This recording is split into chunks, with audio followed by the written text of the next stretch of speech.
পরমেশ্বর ভগবান শ্রীকৃষ্ণ যখন এই জগতে আসেন, তার সঙ্গে তার যে অগ্রজ অর্থাৎ বলরামজিকে তিনি সাথে নিয়ে আসেন। এখানে বলা হচ্ছে স্বপার্শ্বদ স্বীয়ধাম সহ-অবতারী, তার সমস্ত রকম পার্শ্বদ্য বৃন্দকে তিনি নিয়ে আসেন।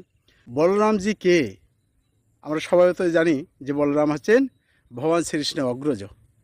তো বলরামের কী মহিমা, তিনি কি করছেন এমন, তিনি এসে কী করেন, কেন তিনি আগে আসেন, বলরামজি আসার তার কারণ কি, বলরাম তত্ত্বের বিষয়ে আজকে আমরা এখন জানব। বলরামজি তিনি এখানে এসে তিনি কি কার্য সাধন করেন, আর কেন বা আমরা এই বলরাম জয়ন্তী পালন করি। বলরামজি তিনি এসে বিবিধ লীলা করেন। যখন ভগবান এই জগতে আসেন, তার সঙ্গে আসার সাথে সাথে আসতে গেলে তার কিছু কার্য সাধন করতে হয়।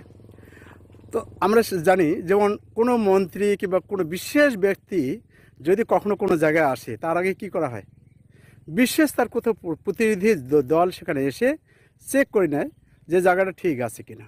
অনুরূপভাবে পরমেশ্বর ভগবান শ্রীকৃষ্ণ যখন এখানে আসেন, সেই জায়গাটা সংস্কার করার জন্য বলরামজি আসেন। সৃষ্টির কাজে প্রথমে আমরা দেখতে পাই যে যখন বলরামজি আসেন সংকর্ষণ রূপে এসে সেই জায়গাটা পরিশুদ্ধ করেন, জায়গাটাকে কীভাবে শোধন করা যায় সে বিষয়ে করেন। এবং তার সঙ্গে আমরা দেখতে পাই যে এই সংকর্ষণে এসে ভগবানের বিবিধ লীলা করেন, অর্থাৎ ভগবানকে বিভিন্নভাবে সেবা করেন। যেমন নিত্যানন্দ প্রভু তিনি চামর রূপে ব্যঞ্জন করেন, পাখা রূপে মৃদঙ্গ করতাল যা কিছু রয়েছে সমস্ত কিছু আছে নিত্যানন্দ প্রভুর প্রকাশ। অনুরূপভাবে পরমেশ্বর ভগবান শ্রীকৃষ্ণ যখন আসেন, বলরামজি এখানে এসে প্রথম তিনি সংস্কার করেন, জায়গাটা পরিশুদ্ধ করেন এবং ভগবানকে যাতে তার কোনো অসুবিধা না হয় এই জন্য বলরামজি অগ্রজ রূপে তিনি আসেন। তো সৃষ্টির প্রথমে আমরা দেখতে পাই ভগবান শ্রীকৃষ্ণ, তারপর আছে চতুর্ভুজ আসে, সংকর্ষণ আসবে, তারপর চতুর্ভুজ আসবে। চতুর্ভুজের মধ্যে বাসুদেব, সংকর্ষণ, প্রদ্যুম্ন, অনিরুদ্ধ চারজন আছেন। তা আসুন আমরা এখন জেনে নেই বলরাম তত্ত্ব, বলরামজি কে, তিনি কেন এসেছেন, কী কার্য তিনি সাধন করছেন। হরে কৃষ্ণ। ভগবানের পরম ব্যক্তিত্ব কৃষ্ণ সমস্ত অবতারের উৎস। ভগবান বলরাম তার দ্বিতীয় দেহ, তারা উভয়েই এক এবং অভিন্ন পরিচয়, তারা শুধুমাত্র আকারে ভিন্ন।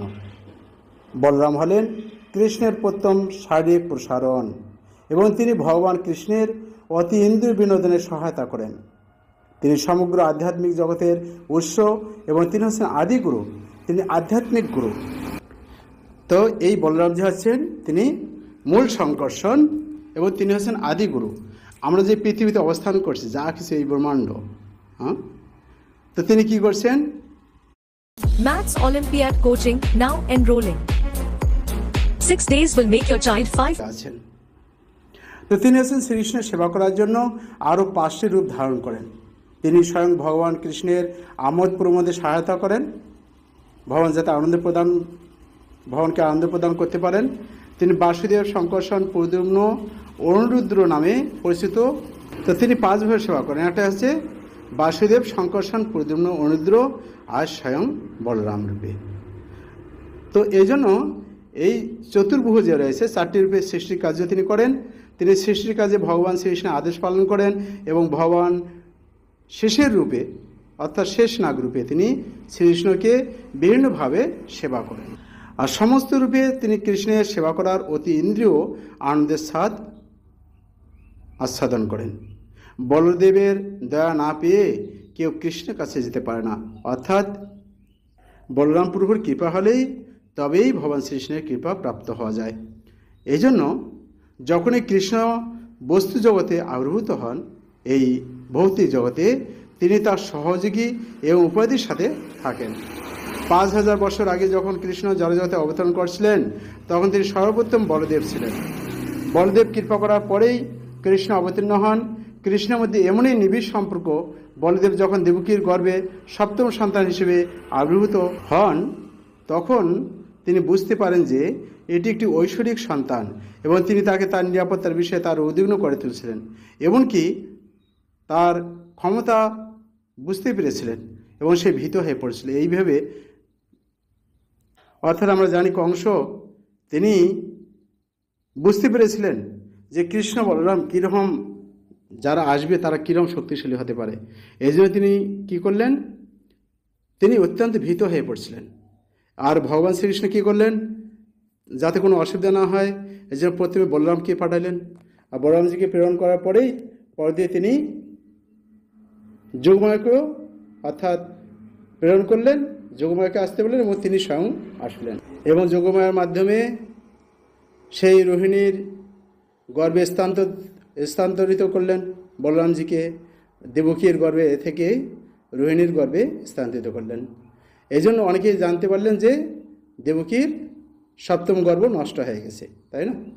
এই জন্য তিনি গোকুলে নন্দ মহারাজের বাড়িতে কংস থেকে লুকিয়ে রেখেছিলেন। কে? বসুদেবজি।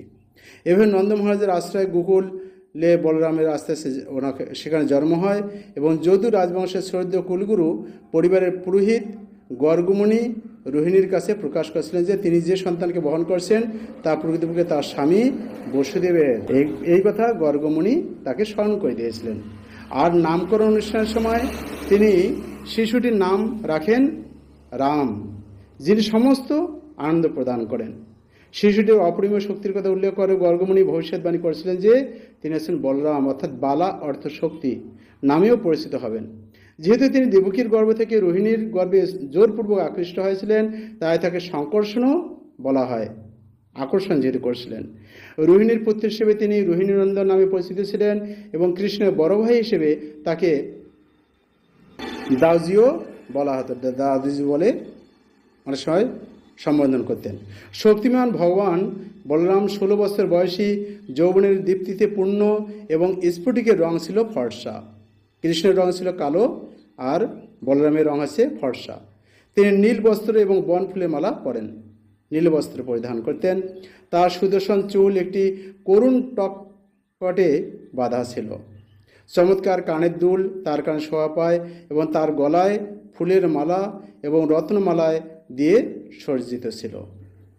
বলরামজি দেখতে কী রকম তার সেখানে বর্ণনা করা হচ্ছে এবং তার অলঙ্কার অর্থাৎ দাউজির করুণাময় অত্যন্ত শক্তিশালী বাহু এবং তার পাগুড়ি অপূর্ব রত্নখচিত, পায়ের পাতায় সজ্জিত ভগবান বলরামের সৌন্দর্য বৃদ্ধি পায়।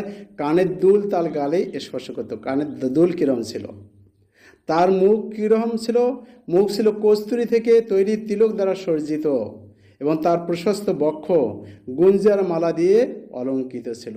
বলরাম দেখতে কিরম, এবং বলরামের কণ্ঠস্বর অত্যন্ত গম্ভীর, তার বাহুগুলি অত্যন্ত দীর্ঘ, তার উরু স্পর্শ করে। ভগবান বলরামের অতি ইন্দ্রিয় রূপের মহিমা লক্ষ লক্ষ উজ্জ্বল উদীয়মান চন্দ্রকে গ্রাস করে এবং তার মহিমা অসীম শক্তির সামান্য ধ্যানেই রাক্ষসদের অনেক বাহিনীকে ধ্বংস করার জন্য যথেষ্ট ছিল। যদিও তিনি তার ছোট ভাই কৃষ্ণের অলৌকিক শক্তি জানতেন, তবুও তার প্রতি ভালোবাসার কারণে তিনি কৃষ্ণকে এক মুহূর্তের জন্য বনে একা ছেড়ে যান না। বলরাম হলেন শ্রীকৃষ্ণের প্রিয়তম বন্ধু এবং বহু প্রকারের অতি ইন্দ্রিয় বিনোদনের অমৃতের এক মহান আধার। ধেনুকাসুর ছিল একটি শক্তিশালী রাক্ষস যে একটি গাধা রূপ ধারণ করেছিল। তার রাক্ষস বন্ধুদের সাথে তিনি বৃন্দাবনে 12টি বনের একটি তাল বন দখল করেছিলেন। এই রাক্ষসদের ভয়ে কেউ তাল বনের কাছে যেতে পারেনি এবং বনে অসংখ্য ফুল ও ফল উপভোগ করতে পারেনি। বলরাম তার গোপ বালকদের অর্থাৎ বন্ধুদের দ্বারা পরিচিত হয়ে রাক্ষসদের হত্যা করার ইচ্ছা নিয়ে বনে প্রবেশ করলো। সে বড় আওয়াজ করে ফলের গাছগুলো নাড়াতে লাগলো। অনুপ্রবেশে ক্ষিপ্ত হয়ে ধেনুকা তার পিছনে পা দিয়ে বলরামকে আক্রমণ করে, কিন্তু বলরাম সহজেই তাকে তার পা ধরে তুলে নেয় এবং মারা না যাওয়া পর্যন্ত তাকে ঘূর্ণায়মান করে। তো ধেনুকার অন্যান্য রাক্ষস বন্ধুরা আক্রমণ করতে ছুটে এলে কৃষ্ণ ও বলরাম তাদের তুলে নিয়ে গাছে ছুঁড়ে ফেলে মারতেন। শীঘ্রই বন সমস্ত রাক্ষস থেকে মুক্ত হয়ে গেল এবং দেখা গেল যে বাঁকানো গাছগুলি বলরাম কৃষ্ণকে প্রণাম করবার জন্য নির্দেশ দিচ্ছে। একবার যখন কৃষ্ণ ও বলরাম গোপ বালকদের সাথে খেলা করছিল তখন প্রলম্বা নামে এক রাক্ষস তাদের মধ্যে প্রবেশ করলো। এটি গোয়ালের ছদ্মবেশে। কৃষ্ণ অদম্য শক্তি বুঝতে পেরে তিনি পরিবর্তে বলরামকে অপহরণ করার সিদ্ধান্ত নেন। খেলা শেষে হেরে যাওয়া দল হিসেবে বলরামকে কাঁধে নিয়ে যাওয়ার কথা ছিল। ভগবানকে কাঁধে নিয়ে তিনি দ্রুত দৌড়িয়ে গেলেন, কিন্তু বলরাম অসুরের আসল পরিচয় বুঝতে পেরে নিজেকে আরও ভারী এবং ভারী করতে শুরু করলেন। ওজন সহ্য করতে না পেরে রাক্ষসটি তার আসল রূপ ধারণ করেছিল এবং যা ছিল একটি বিশাল কালো উজ্জ্বল মেঘের মতো। সোনার অলঙ্কারে সজ্জিত বলরাম তখন অসুরের মাথায় নিচের মুঠিটি কিনে দুই ভাই বিভক্ত করে তাকে তার জীবন ত্যাগ করতে বাধ্য করেন। হ্যাঁ, তো কৃষ্ণের বড় ভাই হিসেবে বলরাম ছিলেন তার ভালোবাসা শ্রদ্ধার বস্তু। একবার বৃন্দাবনে বনে হাঁটতে হাঁটতে কৃষ্ণ বৃক্ষগুলিকে প্রণাম করার মতো নিচু হয়ে গিয়ে দেখেছিলেন। তিনি বলরামের পাদপদ্ম এমনকি দেবতাদের ভক্তির বস্তু হিসেবে মহিমান্বিত করেছিলেন।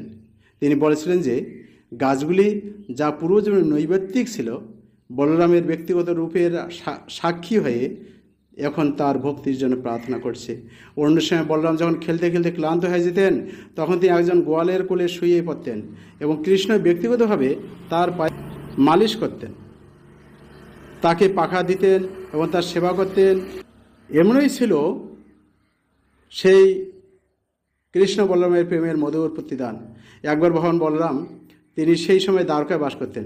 2 মাস বৃন্দাবন থাকতে ফিরে আসেন। সেই সময় তিনি তার গোপী বন্ধুদের, যারা কৃষ্ণের গোপীদের থেকে আলাদা ছিলেন, সাথে বিনোদন উপভোগ করতেন।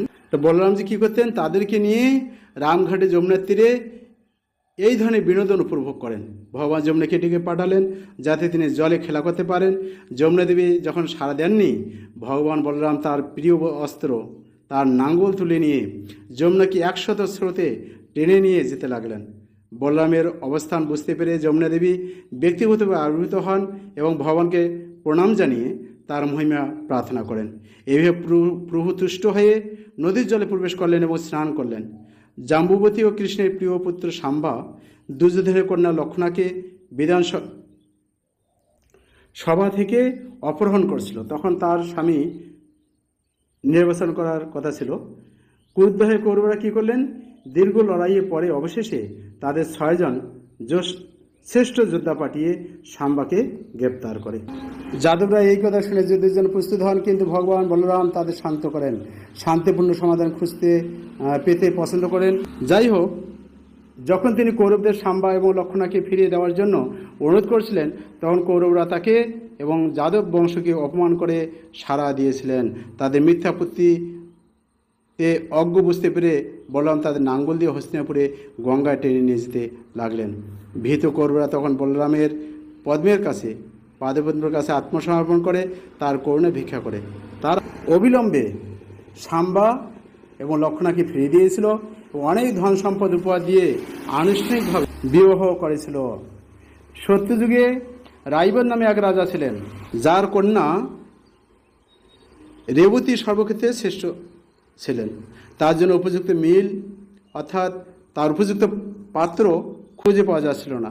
তখন তিনি কী করলেন, এই রৈবত রাজা তিনি বর্মার দরবারে গেলেন এবং দরবার সেখানে গিয়ে বেশ কিছু সময় অপেক্ষা করছিলেন এবং বর্মার সাথে দেখা করলেন। তখন তিনি জানতে পেরে চমকে গেলেন যে বর্মলোকে অল্প সময়ের মধ্যেই পৃথিবীতে লক্ষ লক্ষ বছর কেটে গেছে এবং সেই সময় দাপর যুগের সমাপ্তি ঘটেছিল। তবে ভগবান বর্মা রাজা রৈবতকে জানিয়েছিলেন যে সেই সময় ভগবান বলরাম ছিলেন যিনি রেবতীর স্বামী হওয়ার যোগ্য ছিলেন না। রাজা রৈবত ফিরে এসে বলরামের কাছে গিয়ে সেখানে বলরামজিকে রেবতীকে তিনি তার হাতে সমর্পণ করেন। যেহেতু রেবতী ছিল অনেক বড়, তখন তিনি কি করলেন, তার লাঙ্গল বা হল দিয়ে তিনি তাকে সংকুচিত করেছিলেন এবং তার স্ত্রী হিসেবে তিনি গ্রহণ করেছিলেন। সাধারণত বলরাম পাণ্ডব ও কৌরব উভয় পক্ষে সমান স্নেহ দৃষ্টি করেছিলেন, কিন্তু যখন দুর্যোধন এবং ভীম উভয়কে তার শিষ্য হিসেবে গ্রহণ করেছিলেন, গদা যুদ্ধের শিল্পে একজন শিক্ষক হিসেবে তিনি ভীমের কাঁচা শক্তির বিপরীতে দুর্যোধনের উন্নত কৌশলের প্রশংসা করেছিলেন। মহাভারতের সময় তিনি পক্ষ নিতে অস্বীকার করেন এবং পরিবর্তে পবিত্র স্থানগুলিতে তিনি তীর্থযাত্রায় বেরিয়ে যান। ভীম ও দুর্যোধনের মধ্যে যুদ্ধ যখন হচ্ছিল, তখন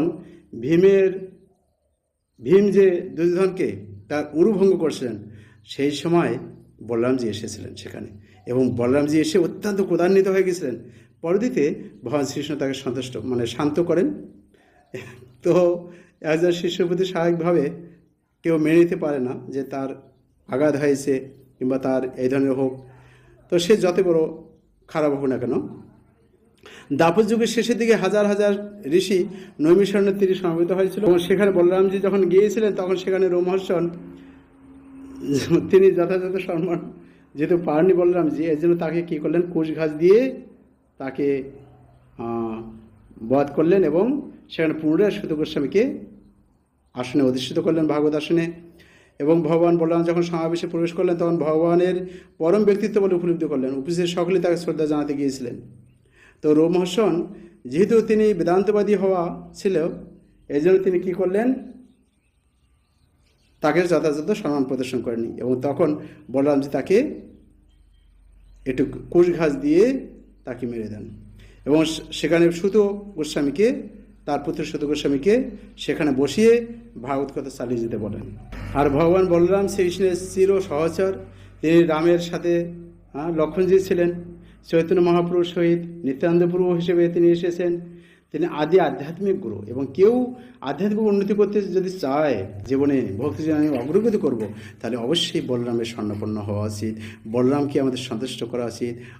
এই দিনে কমপক্ষে বলরাম জয়ন্তী আমাদের পালন করা উচিত এবং বলরাম জয়ন্তীতে বলরামজির গুণকীর্তন করা উচিত। ভাগবতে এই বিশেষ সুন্দর বর্ণনা রয়েছে। তত্ত্বের উপরে শাস্ত্রীয়